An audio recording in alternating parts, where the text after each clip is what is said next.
అంశాలకు సంబంధించి పూర్తి డీటెయిల్స్ అందించడానికి మా ఇన్పుట్ ఎడిటర్ శ్రీహరి లైవ్లో సిద్ధంగా ఉన్నారు. శ్రీహరి. శ్రీనివాస్, ఆంధ్రప్రదేశ్లో ఎన్నికలకు సంబంధించినటువంటి నామినేషన్ల ఘట్టానికి మరికొన్ని రోజులు మాత్రమే సమయం ఉన్నటువంటి నేపథ్యంలో ఇప్పటికే అభ్యర్థులను ప్రకటించినటువంటి పార్టీలు మళ్ళీ కూడా ఆ అభ్యర్థులకు సంబంధించినటువంటి విషయంలో కొన్ని మార్పు చేర్పులు చేయాలని చెప్పి ప్రధాన పార్టీలు భావిస్తున్నాయి.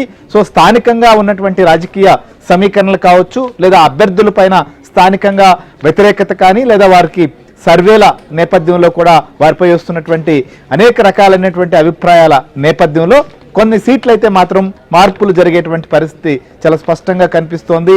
ముఖ్యంగా కూటమి సంబంధించిన విషయంలో కూటమి అభ్యర్థుల ప్రకటన తర్వాత కొన్ని చోట్ల సర్దుబాట్ల విషయంలో కొంత భేదాభిప్రాయాలు కావచ్చు, స్థానికంగా అవకాశాలు కోల్పోయినటువంటి వారు అసంతృప్తితో ఉండడం కావచ్చు, లేదా ఎవరికైతే టికెట్లు ఇవ్వలేకపోయారో వారే బలమైన అభ్యర్థులుగా గుర్తించడం లాంటి పరిణామాలతో ప్రస్తుతం అభ్యర్థులకు సంబంధించిన విషయంలో మార్పులు కొన్ని చేయాలనేటువంటి ఒక నిర్ణయానికి వచ్చారు. అదే తరహాలో అధికార వైఎస్ఆర్సీపీలో కూడా ఇదే పరిస్థితి నెలకొనుంది.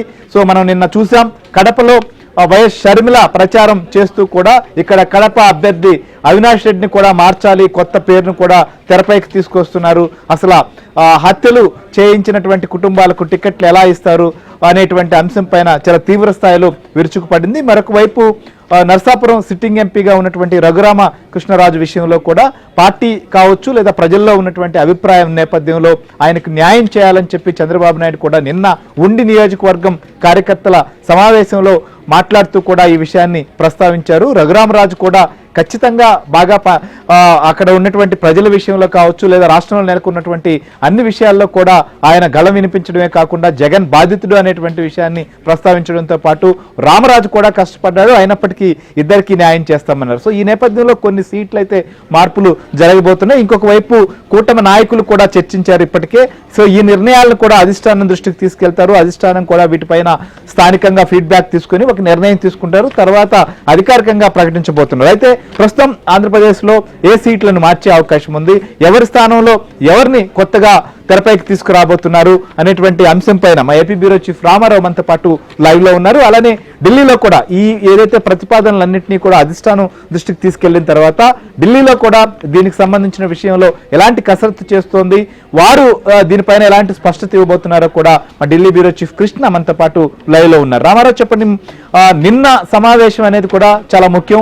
ఒకవైపు సీట్ల సంబంధించిన సర్దుబాటు తర్వాత మార్పులు చేర్పుల విషయం కావచ్చు, ప్రచారం విషయంలో కావచ్చు, అట్లనే ఎన్నికలకు సంబంధించినటువంటి మేనిఫెస్టో అజెండాను నిర్ణయించేటువంటి అంశం పైన కూడా తీవ్ర కసరత్తు చేస్తున్న నేపథ్యంలో కొన్ని సీట్ల విషయంలో ప్రధానంగా చర్చ జరిగినటువంటి పరిస్థితి.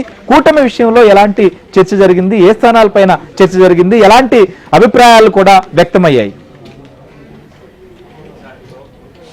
శ్రీహరి, కూటమి అభ్యర్థుల మార్పుకు సంబంధించి మాత్రం నిన్నైతే చర్చ జరిగింది. ఈ చర్చలో ప్రధానంగా టీడీపీ అధినేత చంద్రబాబు నాయుడు బీజేపీ వైపు నుంచి ఆ రాష్ట్రానికి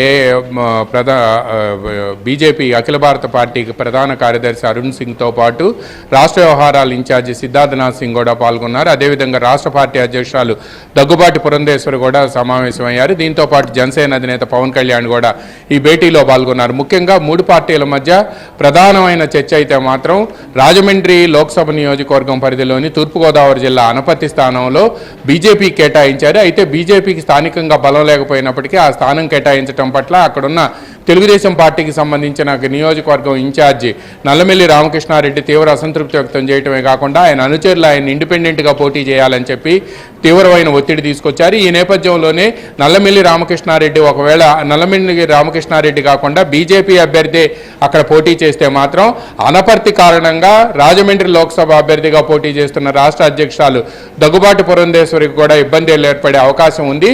ఆమె గెలుపోటములపై ఇది ఎక్కువ కూడా ప్రభావితం చేస్తుంది. పైగా 2019 ఎన్నికల్లో కానీ అంతకుముందు ఎన్నికల్లో కానీ అనపర్తి స్థానంలో తెలుగుదేశం పార్టీ ముందుకు రాకపోవడంతో, అంటే అక్కడ ఓడిపోవడంతో ఆ ప్రభావం లోక్సభ అభ్యర్థి మీద పనిచేసింది అని కూడా గతంలో జరిగిన సంఘటనలు ఎన్నికలు కూడా చెబుతున్నాయి.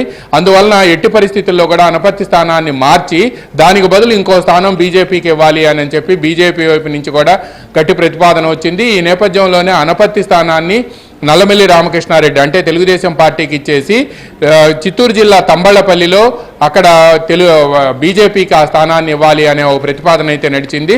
దీనిపై బీజేపీ హైకమాండ్తో చర్చించిన తర్వాత ఒక నిర్ణయానికి రావాలని కూడా భావించారు. అదేవిధంగా ఇక ఈ స్థానాలకు సంబంధించి ఏకాభిప్రాయం వ్యక్తం అయినప్పటికీ బీజేపీ సెంట్రల్ ఎలక్షన్ కమిటీ దీన్ని ఆమోదించాల్సి ఉంది. అదేవిధంగా ఉండి స్థానాన్ని నరసాపురం ఎంపీ రఘురామకృష్ణరాజుకి ఇవ్వడానికి అక్కడ సిట్టింగ్ ఎమ్మెల్యే రామరాజు ఉన్నారు. రామరాజుని అక్కడి నుంచి తొలగించి ఒకవేళ రఘురామకృష్ణరాజుకి ఇవ్వాలి అని చెప్పి తెలుగుదేశం హైకమాండ్ సూత్రప్రాయంగా నిర్ణయించి ఉండి నియోజకవర్గ కార్యకర్తలతో మాట్లాడినప్పటికీ కూడా ఉండి నియోజకవర్గంలో అక్కడుండే తెలుగుదేశం పార్టీ కార్యకర్తలు కూడా ఈ ప్రతిపాదన పట్ల అంత సంతృప్తి కనపరచలేదు. అయితే చంద్రబాబు మాత్రం వాళ్ళందరికీ కూడా నచ్చజెప్పే ప్రయత్నం చేశారు. రామరాజు ఎంత ముఖ్యమో రఘురామకృష్ణరాజు కూడా అంతే ముఖ్యం. ఆయన జగన్కు వ్యతిరేకంగా పోరాడారు, అనేక రకాలైన ఇబ్బందులు ఎదుర్కొన్నారు, పైగా పోలీసుల టార్చర్ని కూడా భరించారు. అందువలన మనం రఘురామకృష్ణరాజు కూడా మనకు అంతే ముఖ్యం అని కూడా ఆయన కార్యకర్తలకు నచ్చజెప్పే ప్రయత్నం చేశారు. ఇదే విషయాన్ని నిన్న కూటమి పక్షాల మధ్య జరిగిన సమావేశంలో కూడా ఆయన చెప్పారు. ఇదే సమయంలో నరసాపురంకి సంబంధించిన బీజేపీ అభ్యర్థి ఎవరైతే ఉన్నారో అతన్ని తీసుకువచ్చి ఉండిలో పోటీ చేయించి నరసాపురం స్థానాన్ని రఘురామకృష్ణరాజుకి ఇచ్చే ప్రతిపాదనపై చర్చ వచ్చినప్పటికీ కూడా అది అంత తేలిక కాదని చెప్పి బీజేపీ తరఫున పాల్గొన్న నేతలు చెప్పినట్టు తెలిసింది. అయితే ఒక స్థానాన్ని మార్చాలి అని అంటే సెంట్రల్ ఎలక్షన్ కమిటీ ఆమోదం తీసుకోవాల్సి ఉంది అని చెప్తున్నారు. దీంతో పాటు ఇంకా మరికొన్ని స్థానాలపై కూడా చర్చ జరిగింది అని చెప్పి కూడా సమాచారం అందుతుంది.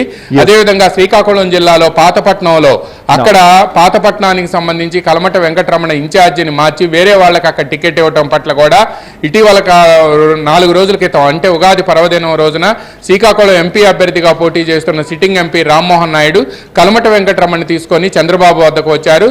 చంద్రబాబు ఈ ప్రతిపాదనను తాను పరిశీలిస్తానని చెప్పినప్పటికీ కూడా అక్కడ మార్పు జరిగే అంశాలకు సంబంధించి కూడా కొంత చర్చ జరుగుతుంది. అయితే మార్పు అంత తేలిక కాదు అని కూడా అక్కడ స్పష్టంగా చెప్తూ ఉన్నారు.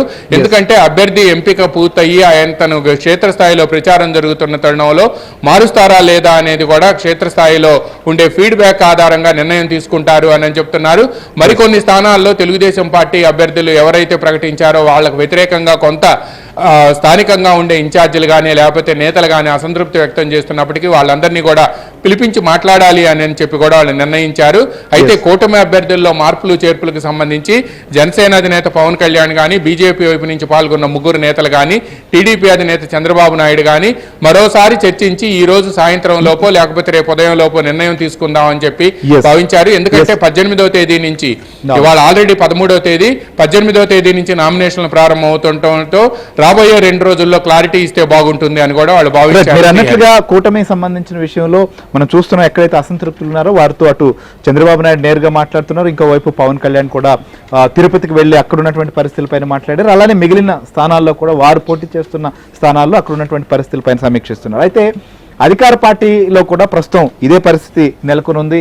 ఖచ్చితంగా ఒకేసారి 175 స్థానాలు 24 లోక్సభ స్థానాలు సంబంధించినటువంటి అభ్యర్థులు ప్రకటించినప్పటికీ కొన్ని చోట్ల అభ్యర్థులు ప్రచారానికి కూడా వెళ్ళలేనటువంటి పరిస్థితులు, లేదా మాకు ఈ పోటీలో ఉండవని కొన్ని చోట్ల చెప్తున్న పరిస్థితి, లేదా కడపలో ప్రస్తుతం చర్చ కూడా బాగా చాలా గట్టిగా సాగుతోంది. అక్కడ కడప లోక్సభ నుంచి వైఎస్ షర్మిల పోటీ చేస్తున్నటువంటి నేపథ్యం, ఇంకొక వైపు వివేకానందరెడ్డి హత్యకు సంబంధించిన విషయాన్ని ప్రస్తావిస్తూ వైఎస్ సునీత కావచ్చు షర్మిల చేస్తున్నటువంటి విమర్శల దాటికి అక్కడ కూడా అభ్యర్థిని మార్చాలనేటువంటి ఒక చర్చ, ఆల్రెడీ ఒక పేరు కూడా విస్తృతంగా చర్చ జరుగుతుంది. సో ఇక్కడ కూడా ఎలాంటి మార్పులు ఉండబోతున్నాయి, దీంతో పాటు కడపతో పాటుగా మిగిలినటువంటి చోట్ల కూడా కొన్ని మార్పులు చేసే అవకాశం ఉందన్నట్లుగా తెలుస్తోంది. దీనికి సంబంధించినటువంటి అప్డేట్ ఏంటి? శ్రీహరి అధికార పార్టీ వైపు నుంచి కూడా గ్రౌండ్ లెవెల్ రియాలిటీ ఏంటి అనేది బస్సు యాత్ర ద్వారా ముఖ్యమంత్రి జగన్కి తెలిసింది. ప్రధానంగా కొన్ని ప్రాంతాల్లో అభ్యర్థులు కాడి కిందేసేశారు, వాళ్ళు తాము పోటీ చేయబోము అని కూడా చెప్పేస్తున్నారు. పైగా మరికొంతమంది ఇప్పుడు మనం మొన్న ప్రకాశం జిల్లాలో చూసాం. ప్రకాశం జిల్లాలో అయితే కందుకూరు బస్సు యాత్ర వచ్చినప్పుడు అక్కడ ఉన్న సిట్టింగ్ ఎమ్మెల్యే మహీధర్ రెడ్డి ముఖం చాటేశారు. అదేవిధంగా దర్శికి సంబంధించి మద్దిశెట్టి వేణుగోపాల్ కూడా ముఖం చాటేశారు. అంటే ఇటువంటి పరిస్థితి ground level reality Tadepalli palace దాటి బయటికి వెళ్ళి బస్సులో తిరుగుతున్నప్పుడు గ్రౌండ్ లెవెల్ రియాలిటీ ఏంటి అనేది జగన్కి తెలిసి వచ్చింది. పైగా చెల్లెళ్ళు ఇద్దరూ కూడా షర్మిలారెడ్డి కానీ లేకపోతే సునీతారెడ్డి కానీ వీళ్ళిద్దరూ కడప లోక్సభ స్థానంలో గత 5 రోజుల నుంచి చేస్తున్న ప్రచారం మాత్రం వైఎస్ఆర్ కాంగ్రెస్ పార్టీని పూర్తిగా ఎన్నికలకు ముందు మోరల్గా కానీ పొలిటికల్గా కానీ కంప్లీట్గా డిఫెన్స్లో పడేసింది అనేది కూడా స్పష్టంగా రాజకీయ వర్గాల్లో ప్రచారం జరుగుతుంది. ఈ నేపథ్యంలో ఆమె అవినాష్ రెడ్డికి హంతకుడు అనే ఒక ముద్ర వేసేసింది షర్మిలారెడ్డి. ఈ నేపథ్యంలోనే అవినాష్ రెడ్డి బదులు అభిషేక్ రెడ్డిని తీసుకొస్తారు అని చెప్పి కూడా ప్రచారం జరుగుతుంది. దీంతో పాటు గుంటూరు వెస్ట్లో ఉన్న విడుదల రజని, ఆరోగ్య శాఖ మంత్రి విడుదల రజనిని గుంటూరు లోక్సభ నుంచి పోటీ చేయించి గుంటూరు లోక్సభ స్థానంలో పోటీ చేయడం పట్ల అంత ఆసక్తి కనపరచని పొన్నూరు సిట్టింగ్ ఎమ్మెల్యే కిలార్ రోసేని తీసుకెళ్లి గుంటూరు వెస్ట్లో పోటీ చేయించాలనే ప్రతిపాదన కూడా నడుస్తుందని ప్రచారం జరుగుతుంది. అదేవిధంగా పెనమలూరులో ఉండే జోగి రమేష్ని తీసుకువెళ్ళి మైలవరంలో పోటీ చేయించి విజయవాడ వెస్ట్లో ఉన్న అక్కడ ఆసిఫ్ అని చెప్పి అభ్యర్థి వైసీపీ తరఫున పోటీ చేస్తున్నాడు. అతన్ని మార్చి ఇటీవల జనసేనకు రాజీనామా చేసి వైఎస్ఆర్ కాంగ్రెస్ పార్టీలో చేరిన పోతిన మహేష్ను పోటీ చేయిస్తారు అని కూడా పెద్ద ఎత్తున ప్రచారం జరుగుతుంది. ఇలా పలు ప్రాంతాల్లో కూడా మైలవరం అభ్యర్థిని మారుస్తారు అంటే మైలవరంలో జోగి రమేష్ను తీసుకువెళ్ళి ఇక్కడ పెనమలూరుకి కూడా మరో అభ్యర్థిని తీసుకువస్తే బీసీ వర్గాల నుంచి మరో అభ్యర్థిని తీసుకువచ్చి ముద్రబోయిన వెంకటేశ్వరరావుని తీసుకొచ్చి పోటీ చేయిస్తారని కూడా సోషల్ మీడియాలో ప్రచారం జరుగుతుంది. అయితే ఇక్కడ జోగి రమేష్ కానీ లేకపోతే మన ప్రధాన సలహాదారు సజ్జల రామకృష్ణారెడ్డి కానీ అభ్యర్థులను మార్చే అవకాశమే లేదు, ఉన్న అభ్యర్థులతోనే ముందుకు వెళ్తాము అని చెప్పి కూడా చెప్పారు. ఇది కేవలం సోషల్ మీడియాలో కావాలని ప్రచారం చేస్తున్నారు అని చెప్తున్నారు. బట్ గ్రౌండ్ లెవెల్ రియాలిటీ మాత్రం అందుకు డిఫరెంట్గా ఉంది అనేది మాత్రం వైఎస్ఆర్ కాంగ్రెస్ పార్టీ నేతలకు ఇప్పటికే పూర్తిగా అర్థమైంది. అయితే మార్పులు చేర్పులపై ఎందుకంటే ఆల్రెడీ ఈ నెల 18వ తేదీ నుంచి నామినేషన్లు ప్రారంభం అవటం, బస్సు యాత్రలో ముఖ్యమంత్రి జగన్ ఉండటంతో మార్పులు చేర్పులపై ఈ రోజు రేపట్లో నిర్ణయం తీసుకునే అవకాశం ఉందని చెప్తున్నారు. ఎందుకంటే ఈరోజు శనివారం, రేపు ఆదివారం ఈ 2 రోజులు సెలవు దినాలు కావడంతో 16వ తేదీలోపు మార్పులు చేర్పులు ఉంటేనే 18వ తేదీ నుంచి నామినేషన్లు ప్రారంభం అవుతుండటంతో వాళ్ళు ముహూర్త బలం పెట్టి నామినేషన్లు వేసే అవకాశం ఉంది అని కూడా చెప్తున్నారు. ఈ నేపథ్యంలోనే వైఎస్ఆర్ కాంగ్రెస్ పార్టీలో కానీ ఇటు కూటమిలో ఉండే పక్షాలపై కానీ మార్పులు చేర్పులకు సంబంధించి ఎట్టి పరిస్థితుల్లో కూడా రేపు సాయంత్రం లేదు సోమవారం ఉదయం ఎట్టి పరిస్థితుల్లో కూడా నిర్ణయం తీసుకునే అవకాశం కనిపిస్తుంది.